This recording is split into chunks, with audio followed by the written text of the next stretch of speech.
పేరు? నా పేరు రామకృష్ణరాజు. ఏం చేస్తుంటారు? నేను బ్యాంక్లో చేస్తాను. సో ఇప్పుడున్న గవర్నమెంట్ బాగుందా? గవర్నమెంట్ మారితే బాగుందా? గవర్నమెంట్ మారాలండి. ఎందుకు మార్పు కోరుకుంటున్నారు? ఎందుకు మారాలంటే రాజధాని ఉన్న రాజధాని పీకేశారు. అక్కడున్న మహిళల్ని ఇబ్బంది పెట్టారు, అక్కడున్న ఆ ఏరియా ప్రజల్ని. తర్వాతను ఫస్ట్ సీఎంగా అయిన వెంటనే ప్రజల డబ్బుతో 11 కోట్లు పెట్టి కడితే ప్రజాభవన్ అది పడగొట్టేశారు. అది దేనికైనా వచ్చేది, ఎవరికి హాస్పిటల్కి ఇవ్వచ్చు, లేకపోతే ప్రభుత్వ కార్యకలాపాలకు వాడుకోవచ్చు, పడగొట్టేశారు.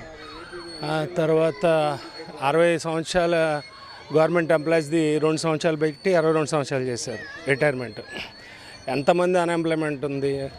అది ఇప్పుడు ఒక వ్యక్తి, గవర్నమెంట్ వ్యక్తి రిటైర్ అయ్యే స్టేజ్లో అటెండర్ అయినా కానీ ₹1,00,000 శాలరీ డ్రా చేస్తాడు.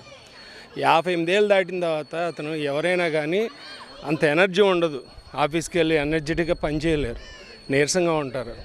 అలాంటిది 61 సంవత్సరాలకు వచ్చి అతను ఏం చేస్తాడు? అదే ₹1,00,000 నిరుద్యోగులకి పిలిచి 25,000 నెలకు శాలరీ ఇచ్చి ఉద్యోగ భద్రత ఇస్తే ఎంతమంది హ్యాపీగా ఫీల్ అవుతారు డిగ్రీ చదువుకున్న వాళ్ళు? అదొకటి మిస్టేకు.